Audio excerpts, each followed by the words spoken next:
Okay, well, we have our next presenter here with us. So welcome, Amanda Oliveira Lattuca. Her story is all about blending personal passion with professional know-how. Originally from Toronto, she made the move to Vancouver in 2017, where she and her family dove into a new adventure.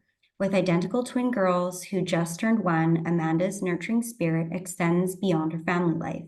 She spent over 6 years managing nonprofit associations and over 2 years providing one-on-one coaching sessions, showing her dedication to helping others thrive. A graduate of Rhodes Wellness College with a certification in life coaching, Amanda's journey has been shaped by her diverse skill set, including project management and public relations. She's not just about the credentials, though. Amanda has this amazing ability to make people feel comfortable opening up. Whether it's encouraging self-reflection or creating a safe space for conversation, she's a natural at connecting with others on a deeper level. Driven by a genuine desire to make a positive impact, Amanda is on a mission to foster authentic connections and collaboration wherever she goes. With her warm approach and knack for inspiring growth, Amanda is a true force for empowerment, leaving her mark on both personal connections and professional endeavors. And Amanda will be speaking on her journey to understanding, healing my relationship with my mother with BPD through self-reflection and growth. Great. Thank you, Bailey. Hi, everybody. This is very vulnerable for me. This is a very personal story. It's this relationship is the core of who I am and I'm developing to become as a mother. So I just wanted to put that out there that this is very vulnerable space for me. So thank you for listening. So throughout my life, I'll share the story of my relationship with my mother as abbreviated version as I can. So throughout my life with my mother, especially in the early years, I've always felt a burden of making her life easier and fixing what she was facing and fixing her problems, finding stability in her life, being her emotional pillar. Since the age of 4, I can remember thinking of solutions to fix whatever she was struggling with. And if I could speak to the younger version of myself, I tell her, this isn't yours to bear, and just being there is enough. As I grew older, particularly in my late teens, early 20s, the idea of what makes a good mother really became fixed in my mind. And that really intense sense of responsibility started shifting into resentment, anger, judgment. And that had nothing to do with her, but it seemed that everything going wrong in my life was because of my relationship with my mother. It took decades of my life. It took a decade of life experiences and self-reflection for me to realize that actually a lot of the work needing to be done in my relationship with her had to be done on myself. So throughout my 20s, I went through this loop with my mother of cutting her off, missing her, feeling guilty, ashamed, really yearning a reconnection, getting reconnected, having fun, and then the big fighting would start again, and then the cycle would just keep on going endlessly. And it left me feeling really drained and unfulfilled in my relationship with her. So fast forward to my 30s, early 30s, I started dedicating myself to a lot of emotional and spiritual growth through, my friends always call me a seeker, through energy practices, meditating, you know, talking to loved ones about every little feeling that came up in my space. And I actually reached a point of clarity finally that a lot of the judgments and expectations I was actually projecting onto my mother was my own stuff and nothing to do with her. And I had this really unrealistic sense of who she is. And that was a really surprising realization for me, actually. So I tried this new approach with rebuilding this relationship with my mother with this whole new perspective. A couple of months into rebuilding our relationship, I was on a phone with a family member and they brought up BPD. And I had never heard of it before. So I did some light research on it online, and I found a list of characteristics, and the similarities with my experience with my mother was just striking. So I instantly called her and said, "Hey, I found this thing called BPD, borderline personality disorder. It is so similar to what you experience." And she just instantly had this repulse reaction, like, "No, I don't identify with that. Leave me alone. Don't." So I knew to leave it there. Um, 2 years later, I found myself on the phone with my mother, and she was going through a dark period. Work wasn't going well. Her relationship with her boyfriend wasn't going well. It was one of those moments that she was in, and she said to me, "Nobody cares about me. Nobody wants to be with me." And the old version of myself would have felt frustrated. "What do you mean? I'm here for you. I give you advice all the time. You don't take it." But that knee jerk reaction just wasn't in the space anymore, and I just was there and present. And in that moment, I felt the sense and that shift in our relationship. And she said to me, "What do you think is wrong with me?" And I said, "I don't think there's anything wrong with you." And this actually sounds a lot like what people with BPD talk about. And it was just the right timing and the right vulnerable space for her to receive it. And we looked at it together. And this conversation was less than a year ago. So she's very early in this journey with me in discovering that and how it identifies with her. And our relationship is far from being perfect. But the combination of the self work that I have been doing and the self reflections and this and her identifying with BPD has had such a profound positive impact on our relationship. And it's, again, we're new in the journey, but it's changed and evolved so quickly since that.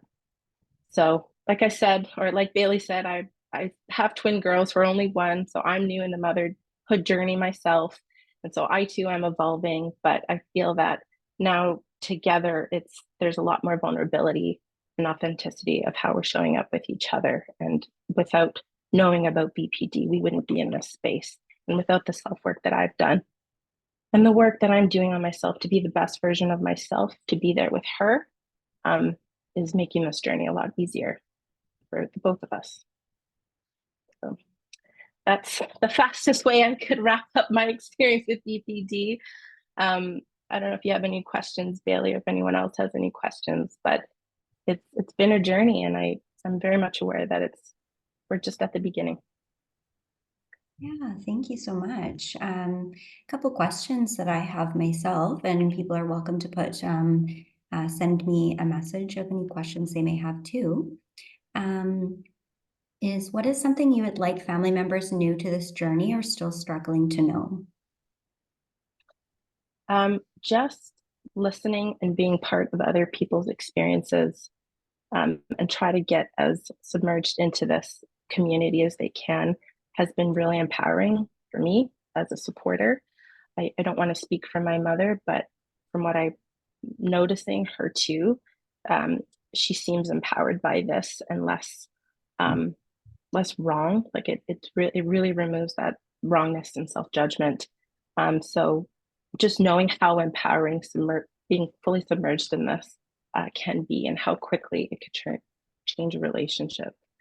I think would be really important for people to know the empowerment behind all of this. Yeah, wonderful.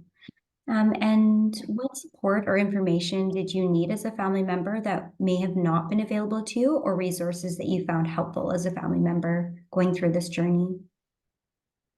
Just general awareness of what BPD is. I had no idea. So if I had known sooner about BPD, I wouldn't have, written off my relationship with my mother as off and on as I did.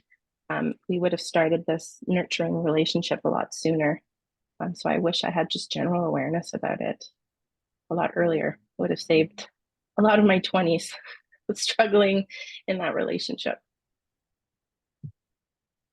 Yeah, and we just have a comment in the chat saying, Amanda, so happy for you and your mom. I have a daughter who is a freshman in college, and we are finally starting to heal.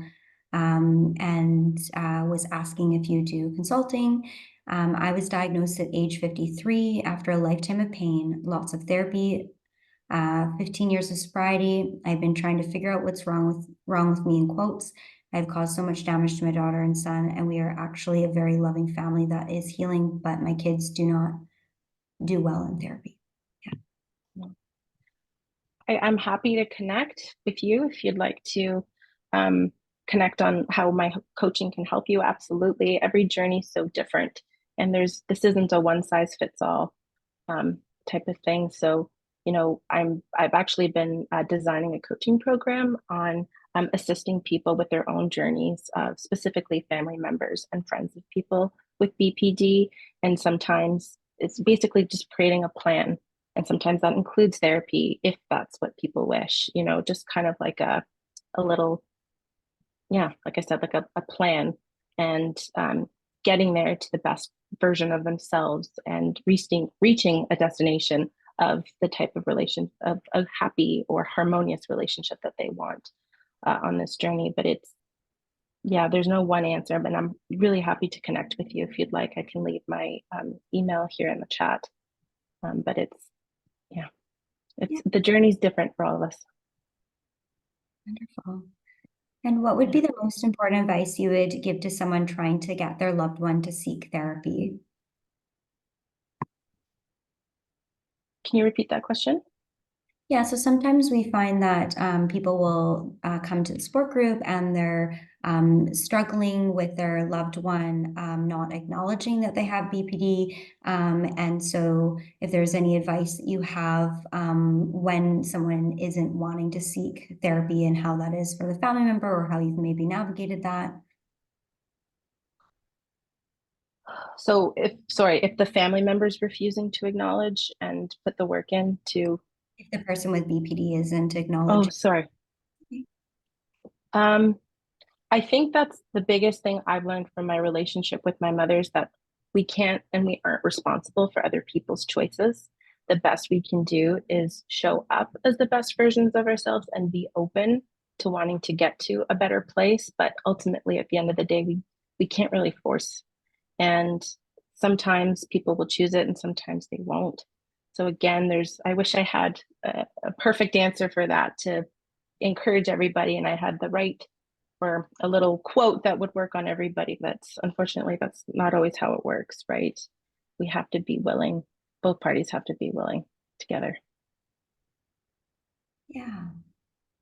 And how has your mom's life improved since learning about BPD?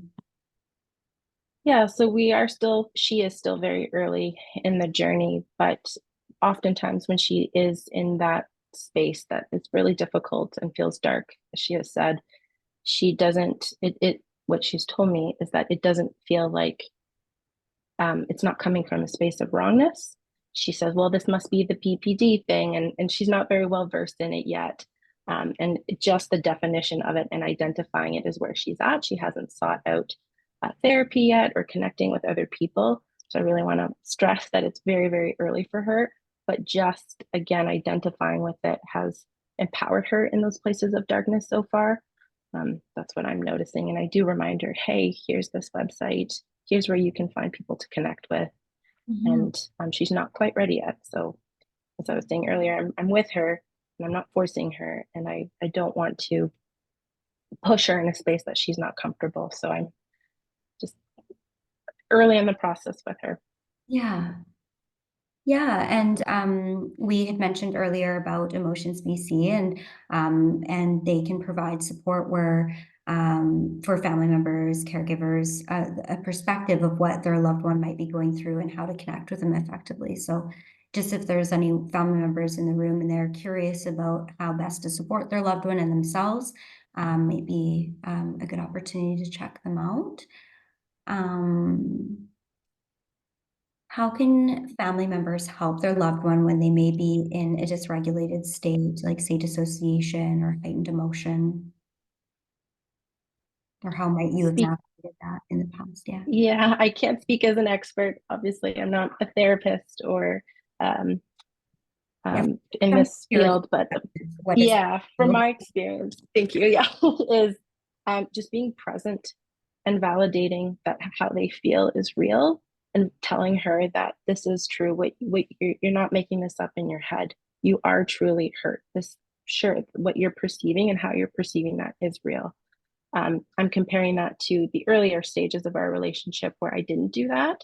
And I told her that it wasn't the way she was perceiving it and being combative was never helpful. And lately, when I have been validating and agreeing with her that, yeah, just being very present and validating has been huge Yeah, for I think us you there. bring up a really good point.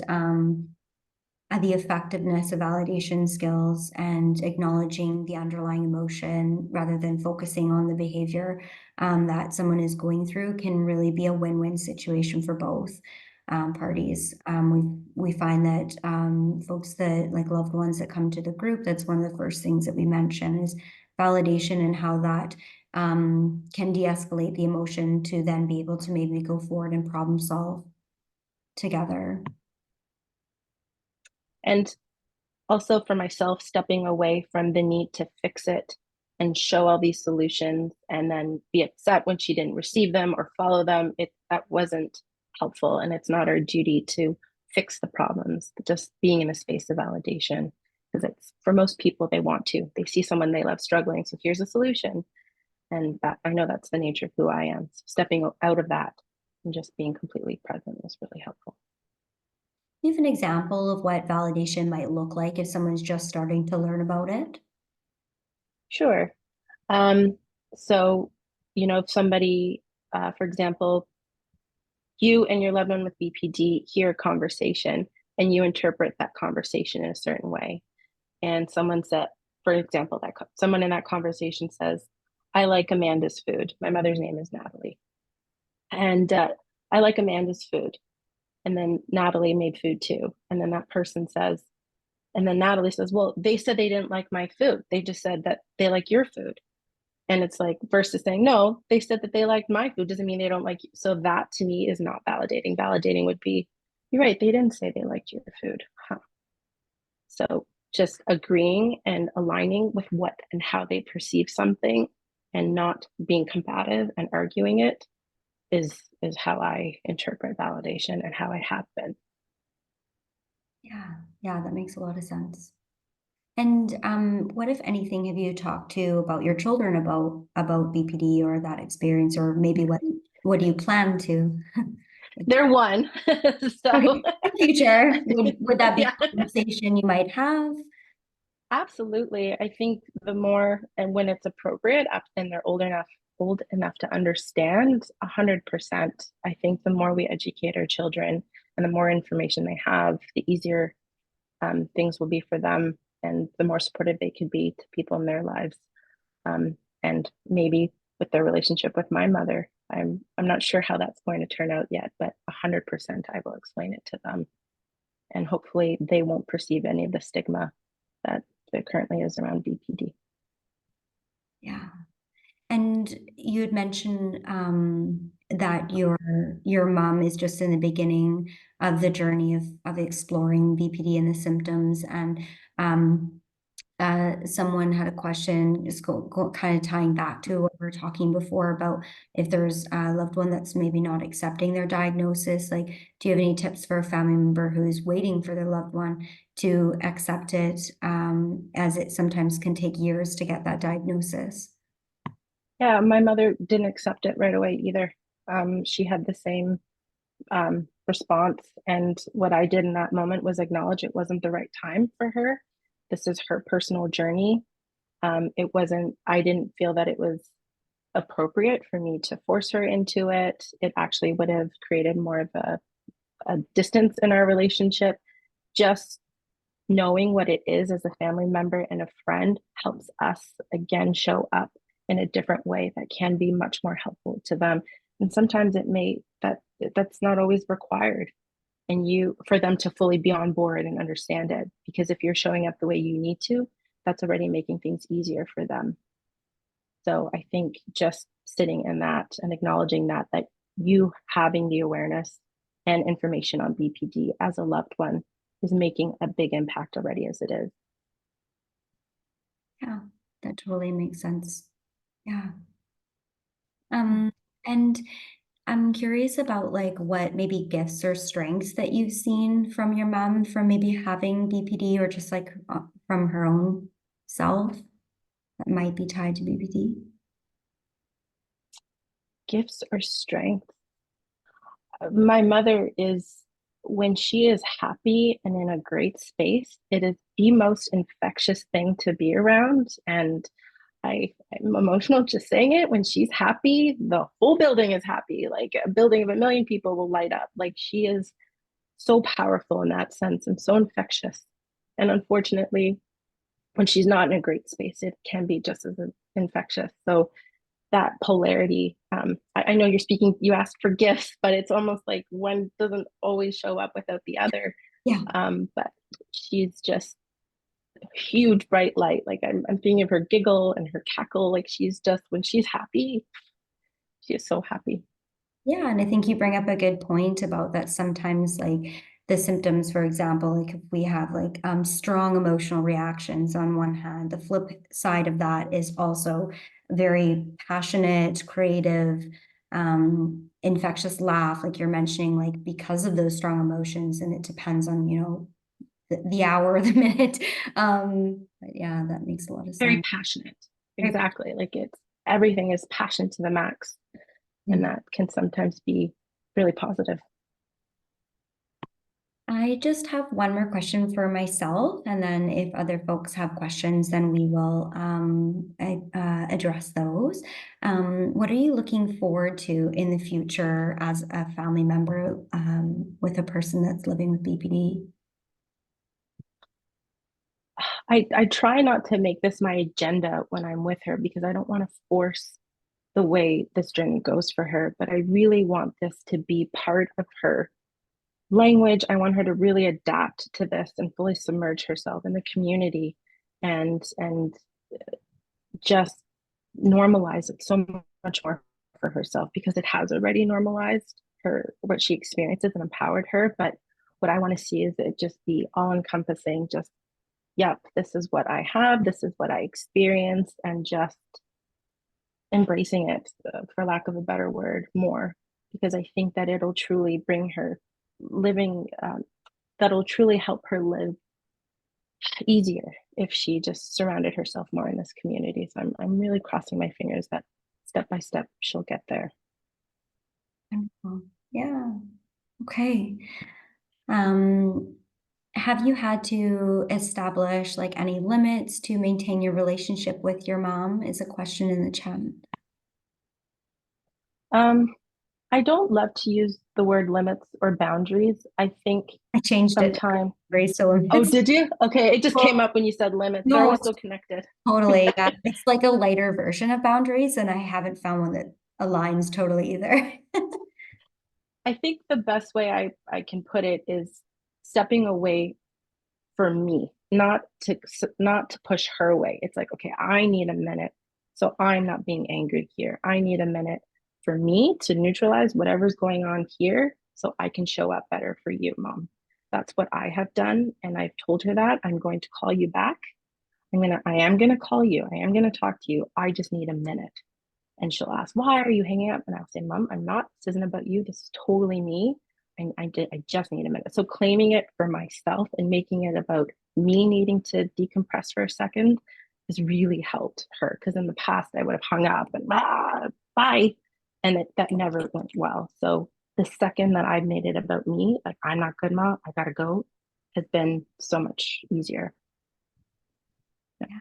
Yeah, I think that also brings up a really good point about that it can be difficult to have, if you think about it in DBT, they talk about like when the distress is so high that it's important to use some of those skills to stop, take a step back, observe, proceed mindfully in the conversation before going on to other skills like interpersonal effectiveness and having that conversation because the prefrontal cortex is offline and it's challenging to even think straight, and then it can just make situations worse.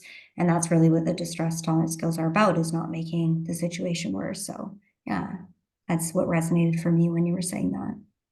Absolutely.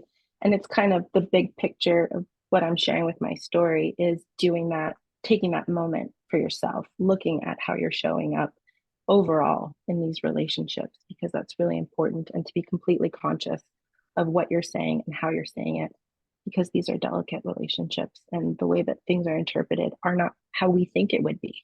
So just to be completely clear and as neutral as we can be, as neutral as I have to be when she's in those spaces has been really helpful in grounding things for her. Yeah, great.